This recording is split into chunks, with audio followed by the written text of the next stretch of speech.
Today I fucked up by thinking our blood was blue. This happened like last year, but whatever. One day I, 21F, 20 at the time, was just working and thinking about random shit, as one does. I've always wondered this question, so I asked my coworker, 56F, about it. I used to ask her the dumbest questions all the time, not knowing how dumb they were. I don't ask her many questions anymore. XD. Do you think if we went out in space and got cut, our blood would still be blue since there's no oxygen in space?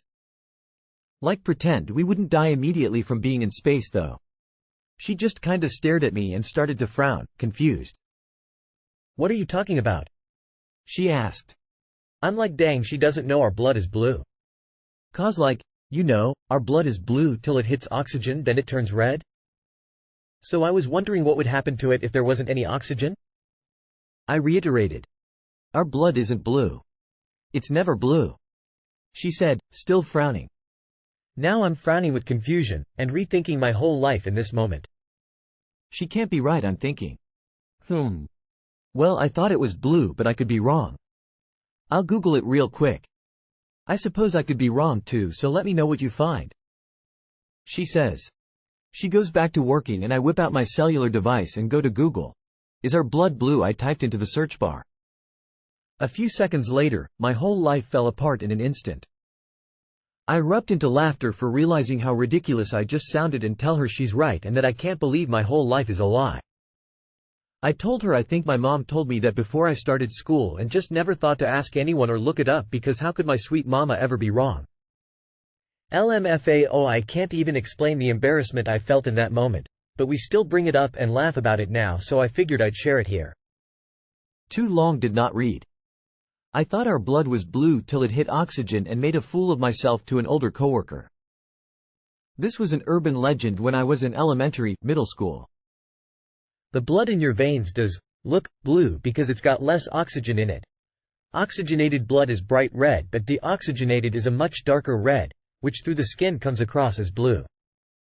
So you're not a total moron. In anatomical drawings, veins are generally drawn as blue, and you were probably told the blood in your veins appears bluish. You just missed the part about how it's not actually blue, just looks like it. Are you a horseshoe crab?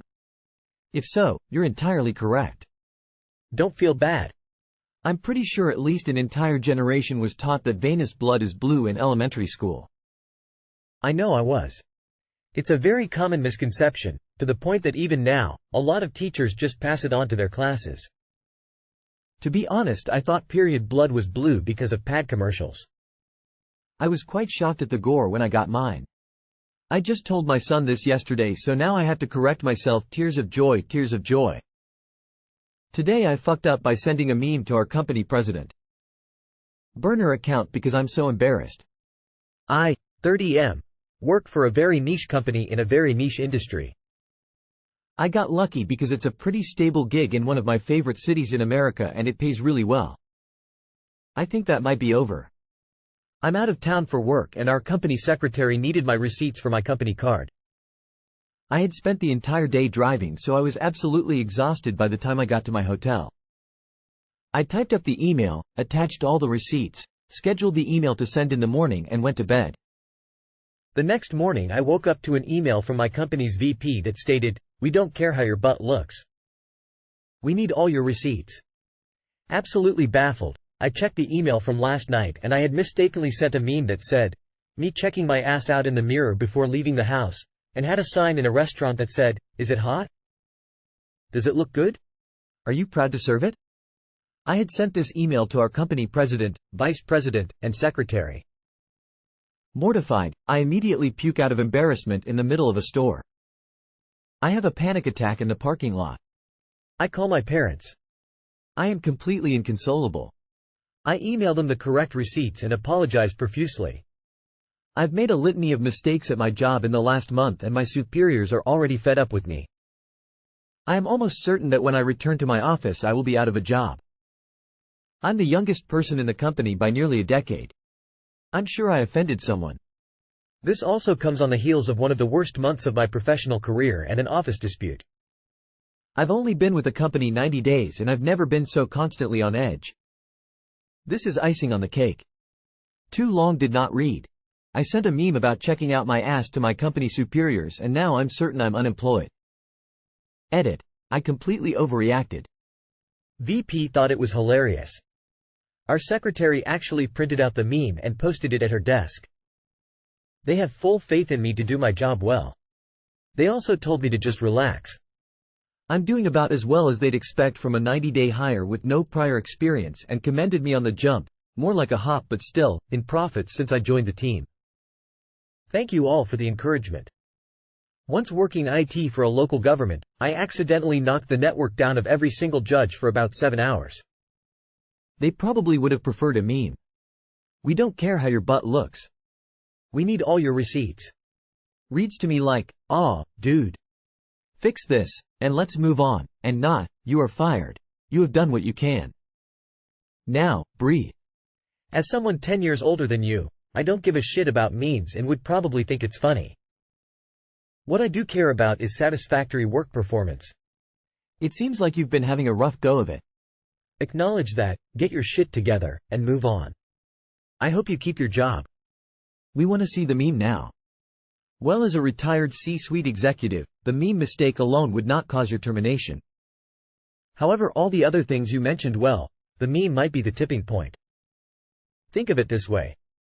You are a new customer at a bank, you make deposits, earn interest, and after a few years you inadvertently write a bad check. The bank says, they, XXX has been a good customer. Well, cover that check and life goes on. You are a new customer at a bank. You make an initial deposit, but in the first 90 days you write a lot of checks that bounce, the bank cancelled your account. Whatever happens, make frequent deposits, earn the interest. So you're 3 months in, and have already had a terrible month and an office dispute? Yet it pays well and is stable, for being a niche company in a niche industry? And this email was apparently so anxiety-inducing that you vomited in the middle of a store, where you were checking your work email. And somehow you have a meme on what is presumably a work phone, or at least a phone you use professionally. My dude, if this is legit, this is not the job for you. And if it isn't legit, you need to get better at writing stories. Today I fucked up by being old and not knowing how Instagram works. I am an older lesbian 47. Been single for most of my life, and for the most part, I've been fine with that. But the other night I went out with a new group of people and there was one woman there who reminded me that I'm a lesbian. Literally, she walked in the room, smiled at everyone and my brain went, oh. I'd forgotten what it feels like to be attracted to someone in person. It was nice. She's straight, so nothing will happen, but it was nice to have that feeling of being happy when she smiled at me and stuff. Reminded me that I'm fully alive. So where's the fuck up? Well, that was Friday night. And in the interim I noticed that she had changed her profile picture on the app we all use to connect, Kakao, I live in Korea, to a photo from our night out. And it made me wonder if she had an Instagram. Now I have an Instagram account, but I do not touch it. I tried using it for a bit a long time ago, but it just wasn't for me. So I don't really know how it works. Her Instagram was pretty easy to find, and she had a few pictures. I looked through them but was very careful to not like anything because I've heard that you can see likes even if you, unlike, a picture. But you can't see who views your pictures. That's what pop culture has told me about how Instagram works. She also had some, albums above her photos. I've since learned they are called highlights, which are I guess archived stories. I really don't know, I'm just going on what I've been told. And one of them was labeled, Jim, and I am a pathetic lesbian. It called to me like a siren song. And it was glorious. Tons of great photos and video clips. Her back is a work of art. And then I thought I'd go through the highlight reels. Every single one. I looked at every single one. Every video, every picture. But was very careful not to like anything. Later that evening, I was chatting with a friend and in the conversation somehow she came up and I sent him a link to one of those highlights, the Jim album. And he was all, no, girl, don't send me a link, you have to send me screenshots, and I was like, why? You can look, just don't like anything. And well, here's where I figured out my fuck up, although you all probably knew already. Turns out that with stories, which is what those are, you totally can see who looks at them. Now, she would have to go and look to see who viewed her stories, I think, but if she does, she's going to see that I viewed them all. And she is part of this group that I am newly friends with and was hoping to hang with a lot in the future. I don't know that I can now, because that is so fucking embarrassing. The internet was a mistake. Too long did not read. Developed a mini crush on a girl and went through her entire Instagram story history. Didn't know you could see who views your Instagram stories, and now I can never go outside again. I am chronically online, and let me tell you, after 48 hours from posting a story, a person no longer has access to seeing who viewed it. So unless you were looking at her stories as they were currently live and not old ones in her highlights, above the photos, you will not show up to her at all. I'm not into Instagram either, but it doesn't feel like a big foo if at all. I mean, people post stuff on IG in order for it to be watched, right? Besides, you still can do the following. Watch a bunch of her other, random highlights, so that it won't look like you focused on one topic. Bring the matter yourself next time you see her, and tell her you watched all these highlights because, say, her gym routine looks cool and you'd like to emulate it. Honesty, it doesn't sound like a fuck up. If you just started being friends, then it is not a surprise you would look on her Insta to see what she is into. Eta. After the initial 24 hours she wouldn't be able to see who watched it. So you are good. OVWR thinking it in my opinion. I'm a straight male and I go through guys' stories and girl stories. Only time I check to see who has viewed mine is when I post to my business page to see any possible leads. But I'm old, so maybe I'm wrong? Edit. For spelling, cuz I sound like a dumbass. Overthinking. Not a foo. Ha ha ha. Please go outside again. I would be flattered. It's not a big deal. Today I fucked up by blowing a slug through my mom's floor. Edit. I understand that this was caused by negligence on my part, mixed with a mechanical failure, and a lack of features most shotguns have. I only wrote this post because no one got hurt. I hope others reading can learn from my mistake and maybe get a laugh from it. As this story goes, I was enjoying a very nice day with my parents, my mom and dad watching TV, and I cleaning some firearms. As any good firearm story should go, let me start off with a few facts to really set the mood.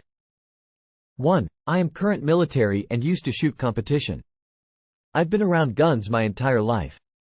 2. My father was next to me, and also is an ex-Marine. Also, around guns his entire life. He is admiring some of them and making some comments here and there. My mom laughed and said, "You're not trying to kill us, are you?" I was simply cleaning them to get ready to sell a few. Her words became literally when it came time to clean a nice little M4 Benelli copy I have. I pulled the shotgun out, racked the bolt back, and inspected the chamber. After that I turned it on its side and racked the bolt a good amount of times. 20 at least, enough to get out any rounds that could be in there in my head. Nothing came out. Now cue disaster, because I don't think I'll live this one down. I racked the bolt back again, locking it to the rear. I visibly inspect the chamber and check with my fingers. Nothing was in there.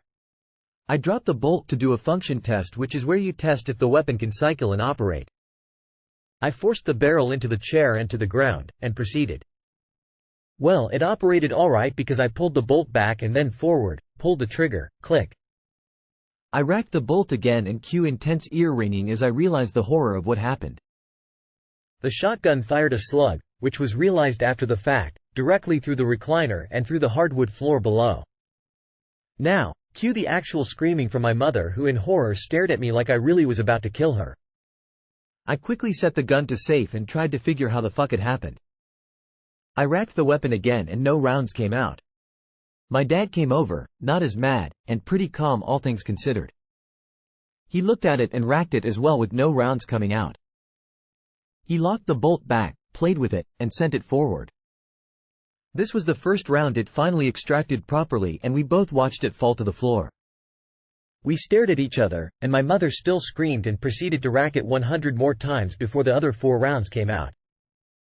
The takeaway was that no one got hurt. Accidents with firearms do happen.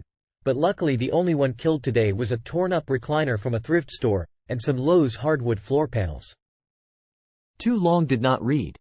I was checking weapons and unloading them to prepare them for sale. One had a bad bolt, and after I cleared it for a function test it fired and blew a hole in my mom's floor. Glad no one was hurt. However, this could have been avoided if you inspected the tube and manually unloaded the shells with the catch lever. To unload a gun by racking it, you also load it. Why take that risk? Well, that title is a poor choice of words. You didn't check the tube visually. The gun may have malfunctioned, but you missed a step. You should be pressing your fingers in there to make sure it's the follower only and, as you found, live rounds. I was also in the military. It's one thing for a civilian to do this shit, but dude, I'm not mad. I'm really disappointed. Thank God you had enough sense to keep the muzzle in a safe direction. This could have been a much worse story. And here I thought someone was filleting a shell-less snail. Manual chamber check is done for a reason. Aren't glory holes usually in walls?